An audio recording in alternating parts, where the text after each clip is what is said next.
Hello YouTube. Today I'll talk about a very important subject. There's a lot of nonsense disseminated on the internet nowadays regarding KGB and aliens, KGB and mummies, and so forth. Well, Philip Mantle and I, Paul Stonehill, covered Soviet UFO history in our books, including the role of the KGB, Комитет государственной безопасности, the Soviet fearsome state security agency. And we had quite a lot of information. But there is another interesting and by now historical record. Transcripts of a Russian journalist's interview with Nikolai Sham, former deputy chairman of the KGB. Let's start with the historical record prior to that. On October 24th, 1991, documents were provided to former Soviet cosmonaut Pavel Popovich, the then president of the All-Union Ufological Association in Russia. These files contained copies of UFO reports sent to the infamous KGB.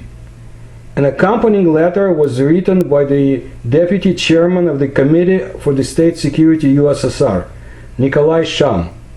The files consisted of handwritten reports, typed testimonies, notes from the KGB informers, crew drawings, and eyewitness reports of UFOs. This cooperation between UFO researchers and the KGB was an unprecedented event and was a landmark in UFO research in the Soviet Union and possibly the world. 16 years later, we received more information.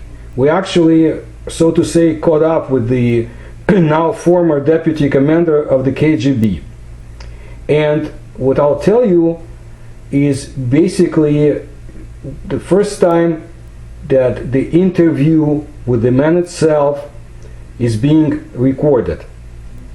But the interview was shown on the Russian television.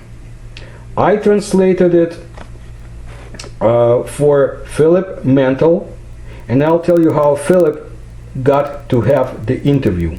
In June of 2007, Philip Mantle, British UFO writer and researcher, was asked for an interview by NTV. NTV is one of the largest TV companies in Russia.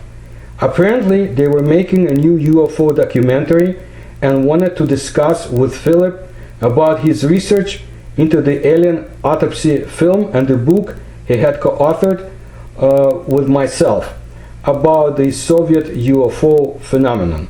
The journalist was Alexei Yegorov, and along with his cameraman and translator Elena Volkovaya, they arrived and the interview took place at Philip's home in the United Kingdom.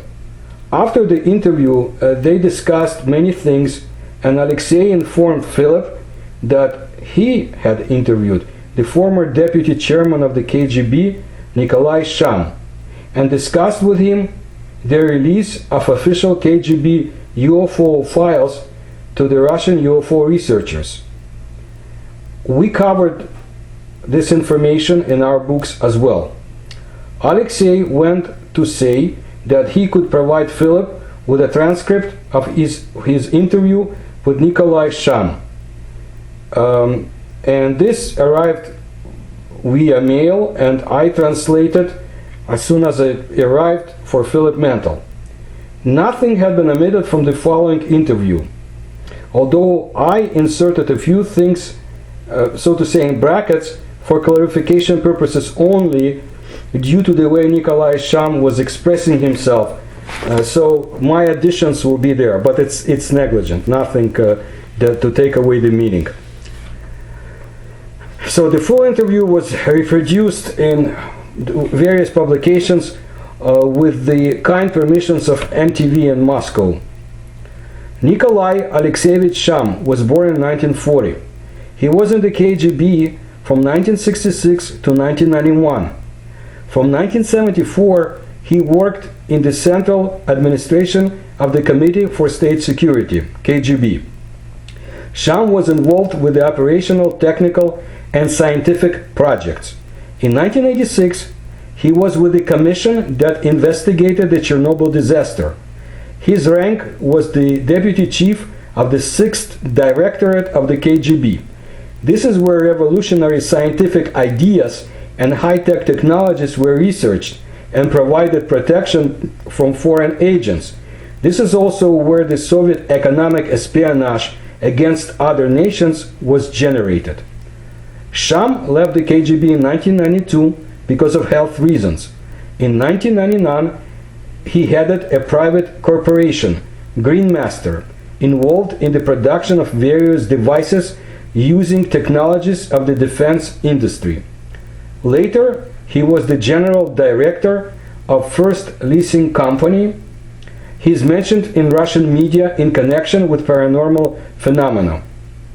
The former KGB Major General Nikolai Sham, who for a time served as the KGB deputy chairman, had turned over to Cosmonaut Popovich the 124 pages record of anomalous events observed on the territory of the former Soviet Union and in the Russian Federation.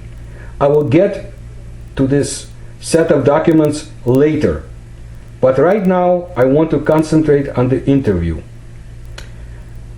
The interviewer was Alexei Yegorov, and I will designate him as question, and the responder, of course, was Nikolai Alexeyevich Sham. First question. Nikolai Alexeyevich, this document here from the KGB sent to Cosmonaut Pavel Popovich, did you send it? Sham. Response. Quite right. Question. What year was it? Sham. It was in 1991. The document's registration indicates so that why the year is 91. Question. Hence, you sent a complete file of documents from the KGB? Sham. Quite right. I simply, what follows was unclear, but the next word is story. Why the accumulation of these documents took place specifically in the KGB.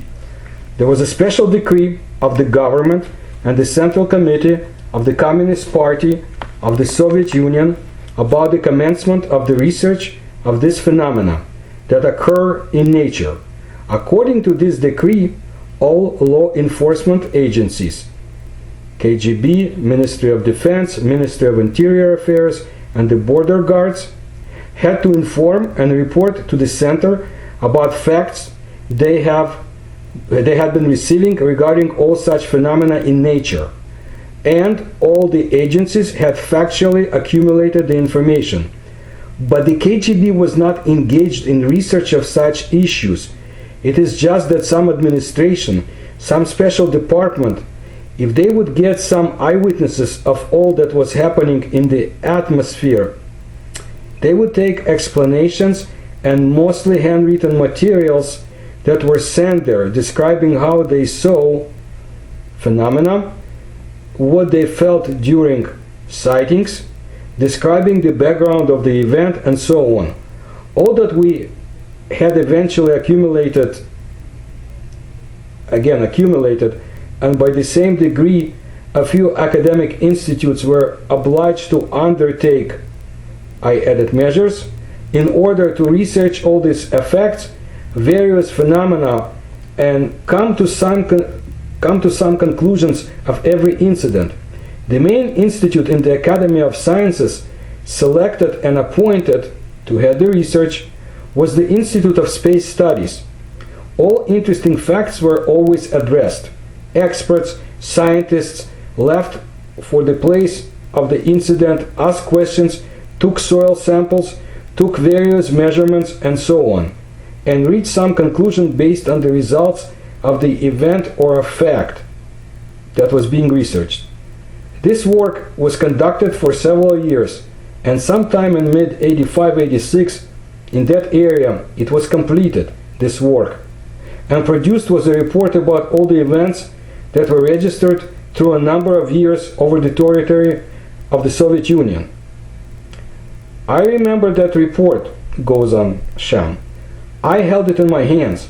Of course, I do not remember all of the details there, but from what I remember now, up to 70% of all phenomena that were somehow registered had been explained. Question: they were explained from the point of view on classical science? Sham. Response: quite right. Question: and the remaining 30%? Sham: well, 30% of those 30%, half were explained. Not just one explanation, but variations of it. It could be explained this way or that way, but not in the sense that, again, it was some extraterrestrial civilization, its manifestation, and so on. No. And some 10-15% could not be explained at all. What it was, what effects, manifestations, what kind of phenomena occurred in nature, atmosphere, and so on.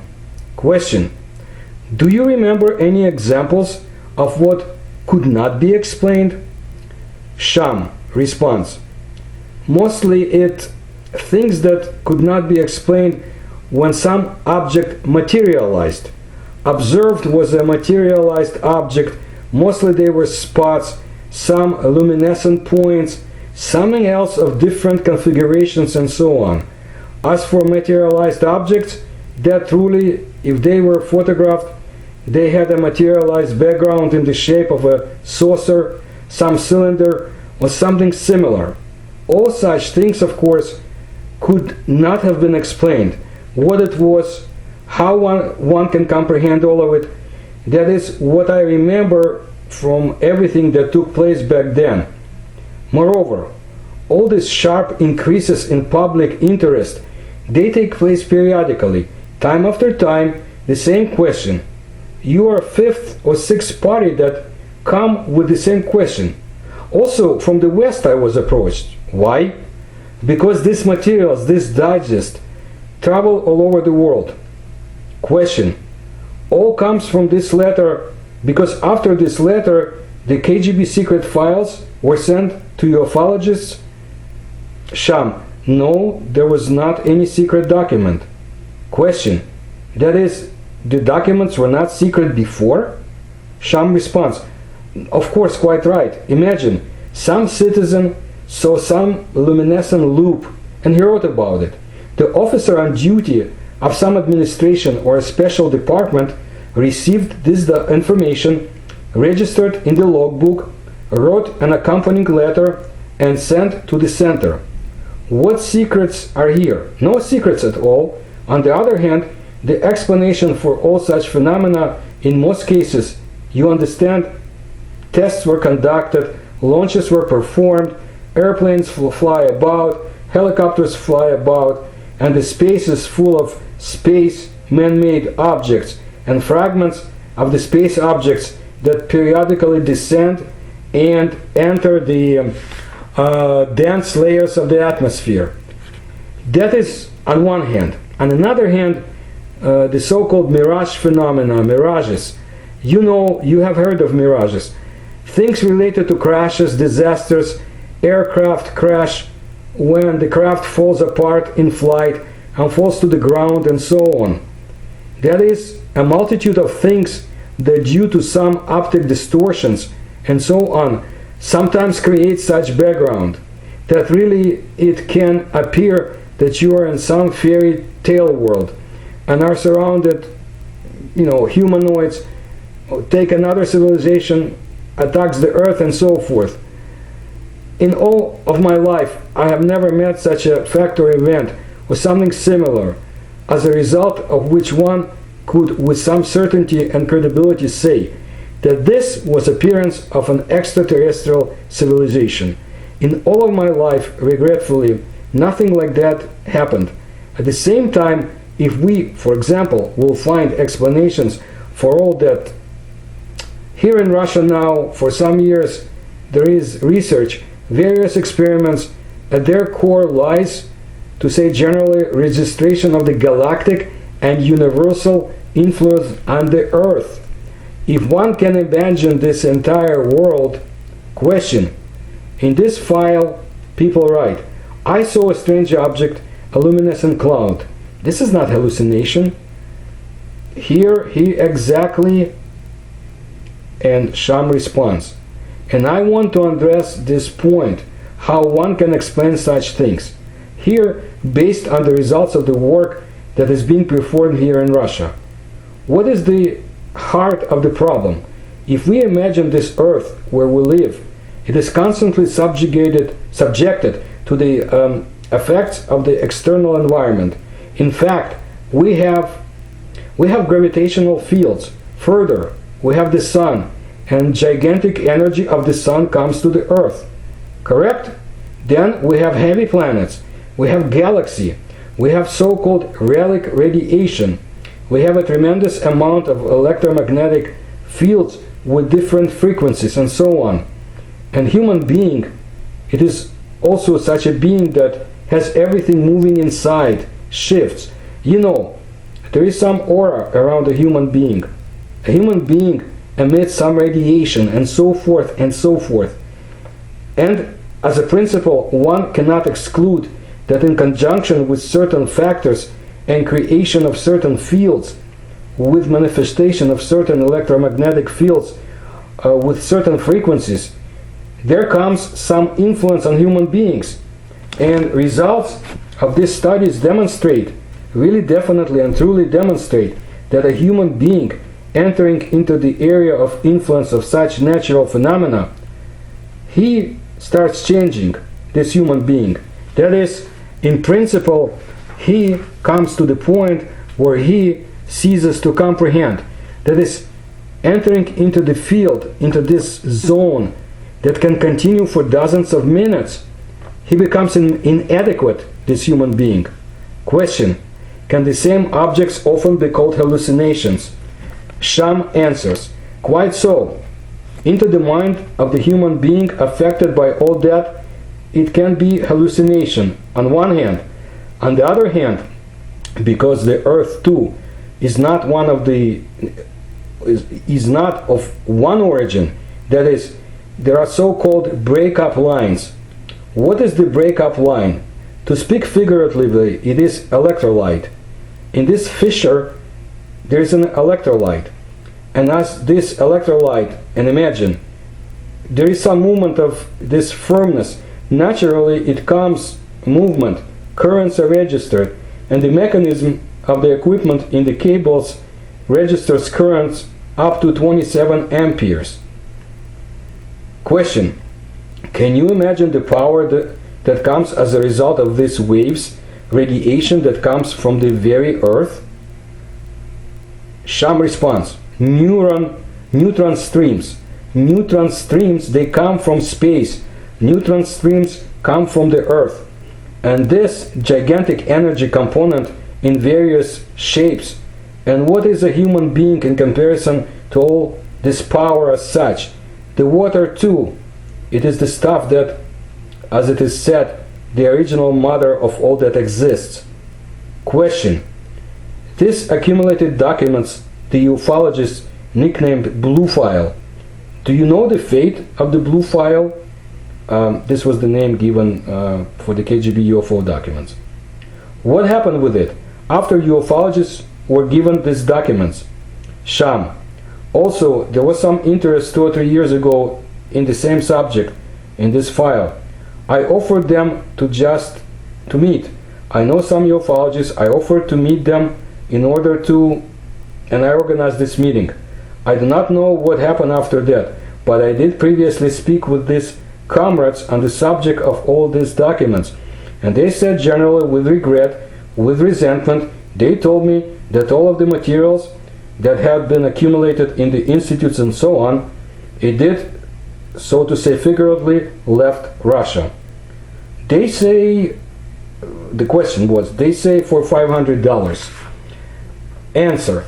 In fact, with such great resentment, I was told of all these things. Indeed, some unscrupulous people use the situation, the lawlessness and uncertainty that exists in the country and try to make business out of it. And in fact, these materials left the country. Question. I can give this example. The letter was addressed to Pavel Popovich. 3 days ago, we posed the question to Popovich, and he said, "Let me go through this file. I want to understand what is there," because he, Popovich, did not see. Sham responds, "In this case, it was, so to say, the enthusiasts of this field, ufology. They are in the world enthusiasts of this field because a human being in its essence is such, he needs something that is always certain. That is why people have sorts of hobbies." Question. How seriously can we take these here shots of the flying saucer? Sham responds, "Firstly, I know absolutely nothing about this. This is the first thing. I can only comment that in the Soviet Union during the period of, so to say, blooming of the rocket space system industry here, every year more than 100 satellites of various types had been launched. We had that main spacecraft that is still with us, the piloted Soyuz craft, and its descending capsule. At the same time, our other organizations developed completely different systems, including those for evacuation of the crew and landings.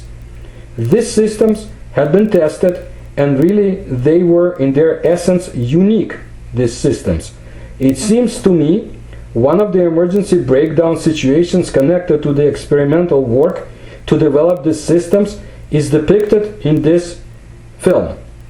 This is most likely. Usually, when there was an emergency breakdown situation, naturally, the site would be sealed off and experts would arrive there. In principle, all these developments were conducted in the interest of the Ministry of Defense, interest of the armed forces. They were not the only developments. They were done in the interest of the Ministry of Defense. Question. And that precisely is what could have taken place? Sham responds, quite right. That very Buran, but this was a Soviet attempt to create a space shuttle-like vehicle, that we created, that orbital craft, it was preceded by a bunch of experiments connected with tests of various models and so on and so forth. That is, we had a massive volume of undertakings in that direction, various undertakings, long-term orbital stations like Mir, this currently international. All of this was preceded by military developments. They were completed, these military developments, they were in use and so on. Question. If this here autopsy took place, would you be informed? Now, let me take over for a sec. Most likely they're talking about the TNT TV show, the Secret KGB Files, which was broadcast in the United States in 1998. Sham responds, of course, naturally, such event, it just could have gone unnoticed? No, could not have. Why? Because the KGB counterintelligence, it was concerned with all our military industrial sites. That is why such event, if it truly took place, of course the KGB would have been in the know. I have no doubts about that whatsoever. That is why here, whatever is taking place in the film, and I do not know what it is. Why? Because in reality, experiments did take place. And then, he continues, we had lots of programs for the study of planets of the solar system. If you look at all the apparatuses which descend, be it on Mars, be it Venus, or our moonwalkers, and so on, and there imagine how many experiments were conducted here on Earth to supply this or other Martian program, or a program connected with launch of our apparatuses to Venus. These apparatuses were of various shapes. Mostly, of course, they were spherical. Why? Because, for example, it lands on Venus with a parachute. Naturally, the best is the spherical shape. And as for the strategic weapons that we had created, strategic weapons, before they are added to the armory, they weapons go through a whole series of design experiments. When it flies, this missile, one part separates, the second part separates, the third. There are emergency landings with breakdowns, and the missile has these discs, these parts. There can be anything, in fact, and in all the cases you can imagine, you prepare for turning over for utilization some strategic complex, and suddenly, in the final stage, the emergency breakdown takes place. The chief general designer, he has to understand the reason for this breakdown. That is why all fragments that were always collected and always special units were dispatched. Question. Nikolai Alexeyevich, in 1991, with this file at that moment, what was your position in the KGB? Sham. From September 91, I was deputy chairman of KGB and remained at that position until June of 92, and then left because of health reasons. Question. In your service, what did you oversee or control that is connected with what we now call UFO? What units and projects were under your control? Sham responds. That subject of UFO appeared in mid-1970s. I already mentioned from mid-70s there was a sharp increase related to these unidentified flying objects. There was a resolution of the government and Central Committee of the Communist Party of the Soviet Union to conduct related projects to bring clarity to this phenomena that took place in the country. This resolution was made, and no law enforcement agencies, Ministry of Defense, KGB, Ministry of the Interior Affairs, were obliged to receive information from citizens regarding such events and send this information to the center. Thus, the system was created, worked out, and from all the corners of the nation, wherever something happened related to such events and phenomena, all this came to us, to the center. And from the academy side, several institutes were obliged to conduct research of the phenomena that were registered on Earth. The Institute for Space Studies was designated to be the main one, and for several years this work had been conducted. It was completed sometime in mid-80s, and a fundamental report was produced where generally all collected matters related to the events in this or that corner of the country all were put on shelves, systematized. Materials were related to every appropriate event, location of the event, time of the event, what eyewitnesses, what did they observe, what did they feel at the time, what effects and what shape the thing had. All this was systematized. They even had tabular shapes and silhouettes, outlines of UFOs that had appeared in the atmosphere. In most cases, experts went to the most interesting sites, performed appropriate measurements, conducted questioning of eyewitnesses, and conducted various researches of sorts, and so on. And as a result, some conclusion was made for every event. I remember around 70% of the events were provided with real and objective explanations. What were they connected with? Tests of aviation technology, missile technology, launches of space objects, parts of spacecraft objects falling into the atmosphere, aircraft technology disasters, some cataclysms in nature connected with something being discarded, and so on. That is, everywhere they found an explanation.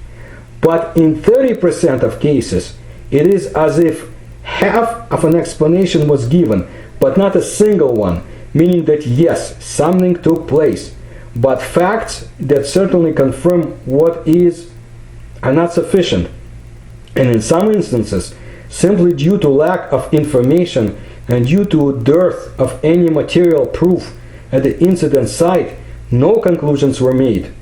The annual report was completed somewhere in mid-80s. The KGB itself naturally did not research these issues. We did not have such direction. There simply was collection, gathering, and periodically the materials, as they say, were dumped into the Institute of Space Studies or other departments, depending again on the contents of an event, as they say. That is what took place. Question: who took the lead in the government to issue resolutions? Was it Brezhnev himself? Did it fascinate him? Was he interested in it? Why all of a sudden in the mid-70s this resolution came about, and who took the lead? Sham responds: I do not know about taking lead. After all, at the time we had a military-industrial commission, and many things were originated there. But who specifically at the military-industrial commission all of a sudden took the lead, I do not remember. Most likely the initiative, could have been the military-industrial commission, or let's assume we had the rocket space technology field, the Ministry of General Engineering Industry. It would have come from there. Or, for example, from the same Academy of Sciences. That is, where would the initiative come from? Well, the initiative came about because the media, as they say, began to play up things and such. And since it began to play up, our government and the party always reacted to such things. I cannot say who took the lead with the release of the resolution. The topic was named, I recall, Setka AN. Let me step aside. A sharp increase in the UFO activity in 77-78 had forced the appropriate departments with the USSR Academy of Sciences to agree to a research program for anomalous phenomena. The code name for this program was Setka AN. Now I'll go back to Sham. Sham continues. The name of the subject, the Setka AN program, and since then, question: why Setka AN? Sham responds: I do not know why it was exactly Setka AN. I cannot say. That did not interest us. What was interesting was why. Because, as a matter of principle, all these things, what follows is unclear. And then he continues, that take place in the atmosphere, and that assume such various forms. All these generally, first of all, are connected with, of course, power engineering, with electromagnetic fields, with massive radiation that surrounds us. This radiation, just the enumeration, as they say, God knows how much there is, starting with something unclear, and then was given a Nobel Prize for discovering this relic radiation. This scientist had discovered first, launching a specialized satellite, and see how the Americans had developed that topic and received the Nobel Prize for it. And our program was terminated, did not get to be developed. And this was the end of the interview. Now I need to add something from Philip Mantel's writing. Philip said that you don't have to be Einstein to see that Sham is still a little guarded all these years later. It is nonetheless interesting to note that he readily admits that a large percentage of things did remain unidentified, and he did clarify what Western researchers had speculated about for years: the fact that the Soviets used UFO stories to mask weapons testing. The reason for this is that they were breaking a number of international treaties at the time. But we will not go more into this interview because there is not much more to add. Our opinions also are stated in the books. This is from Paul Stonehill that we published, including the last one, Russia's USO Secrets. But just to add that based on my research, the real information that scared the Soviets came in the mid-1970s. First of all, local ufologists were able to see a number of secret tests, but not only them, but also the Soviets found out that their tests were accompanied by UFOs. And from the mid-1960s, the Soviet Navy was very much alarmed about the USOs, the unidentified submersible objects that encountered their submarines on spy missions and so forth. But we are not done with the KGB yet. Let's go back to the declassified files. So we know that on October 24, 1991, a batch of documents was presented to the president of the All-Union Ufological Association, former Soviet cosmonaut Pavel Popovich. The files consisted of 124 pages and contained copies of UFO reports sent to the KGB. The deputy chairman of the Committee for the State Security USSR, Nikolai Sham, he wrote an accompanying letter. I was able to obtain a set of these files, and those who are interested in the files can talk to me about how to procure them and the cost and so forth, because I do need it for my research, to continue for my research, and it's a very interesting document. But the reports, as said, they consisted of handwritten reports, typed testimonies, notes from the KGB informers, crew drawings, and so forth. To contact me, you can do through the comment section in the YouTube video. But I want to tell you about some of the fascinating cases in this set of these KGB documents. For example, May 23, 1985, Khabarovsk region. The report goes as such, and it was sent to the KGB. A bomber regiment was carrying out scheduled flights when UFO was sighted from the control tower at 22 hours 35 minutes. It was elliptical and of a pale orange color. The object moved noiselessly at a height of 2,000–3,000 meters and a speed of about 600 kilometers per hour from west to east. The ellipsis was surrounded with a light halo. Radar displays did not show any signs of the object. No effects on material or personnel were registered. The sighting lasted 13 minutes. Its flight was interrupted with descents and periodical motionlessness.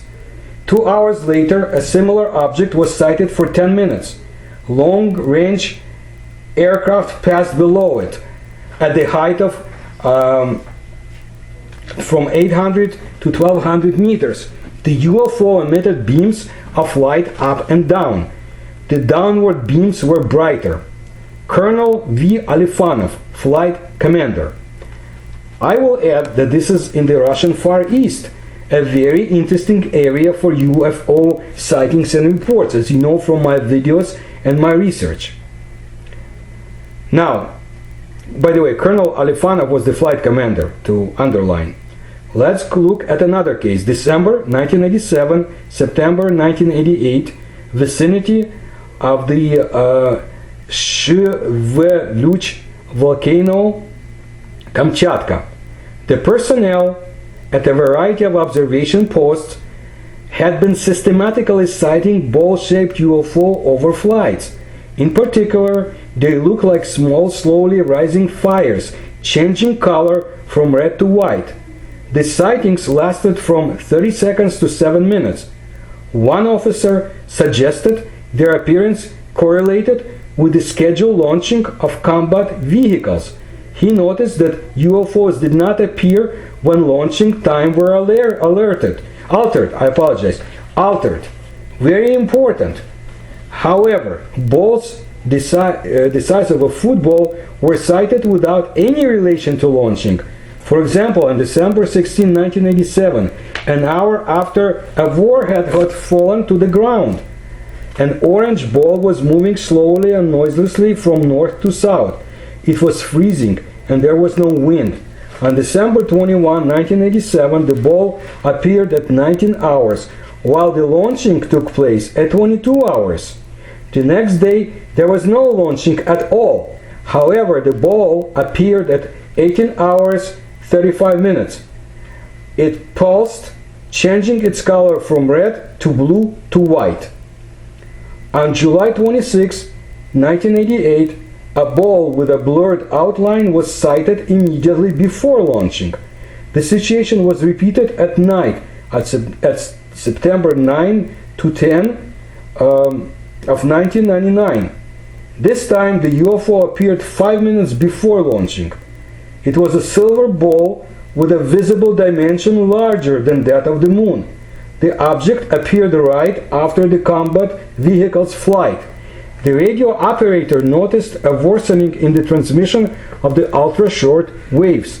Anti-aircraft facilities and radio instruments of the controlled complex did not register any unidentified flying objects. Specialists suggested several hypotheses to explain the phenomena observed.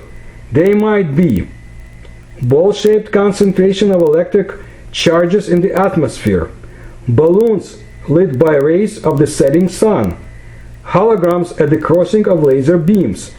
These suggestions are purely theoretical. There are no facts to prove them. Signed, Unit Commander.